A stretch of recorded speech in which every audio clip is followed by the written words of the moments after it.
ನಾಡಿನ ಜನತೆಗೆ ಗೌರಿ ಗಣೇಶ ಹಬ್ಬದ ಹಾರ್ದಿಕ ಶುಭಾಶಯಗಳು. ಈ ಒಂದು ಗಣೇಶ್ ಚತುರ್ಥಿ ಅತಿ ವಿಜೃಂಭಣೆಯಿಂದ ನಮ್ಮ ಬೀದರ್ನಲ್ಲಿ ಎಲ್ಲ ಯುವಕರು ಎಲ್ಲರೂ ಆಚರಣೆ ಮಾಡ್ತಾರೆ.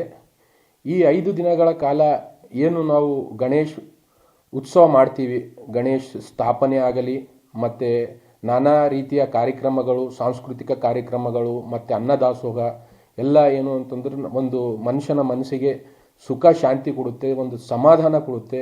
ಮತ್ತು ಈ ಗೌರಿ ಗಣೇಶ ಹಬ್ಬ ಆಚರಣೆ ಮಾಡೋದ್ರಿಂದ ನಮ್ಮ ರಾಜ್ಯಕ್ಕೆ ಅಲ್ಲದೆ ನಮ್ಮ ಭಾರತ ದೇಶದಲ್ಲೂ ಸುಖ ಶಾಂತಿ ನೆಲೆಸಿರಲಿ. ಮತ್ತು ಈ 5 ದಿನ ನಂತರ ಏನು ನಾವು ವಿಸರ್ಜನಾ ಕಾರ್ಯಕ್ರಮ ಮಾಡ್ತೀವಿ ಬೀದರ್ ತಾಲೂಕಿನಲ್ಲಿ, ಎಲ್ಲ ಅಣ್ಣ ತಮ್ಮಂದಿರು ಒಂದು ಒಗ್ಗಟ್ಟಾಗಿ ಒಂದು ಸಮಾಜಕ್ಕೆ ಒಂದು ಮಾದರಿಯಾಗಿ ನಾವು ವಿಸರ್ಜನೆ ಮಾಡಬೇಕು. ಮತ್ತು ಶಾಂತಿ ರೀತಿಯಿಂದ ಜಿಲ್ಲಾ ಆಡಳಿತ ಜೊತೆಯಲ್ಲಿ ನಾವು ಎಲ್ಲರೂ ಒಟ್ಟಾಗಿ ವಿಸರ್ಜನೆ ಮಾಡಬೇಕು ಅಂತ ನಾನು ಈ ಮಾಧ್ಯಮ ಮುಖಾಂತರ ಕೇಳಿಕೊಳ್ಳುತ್ತೇನೆ. ಧನ್ಯವಾದಗಳು.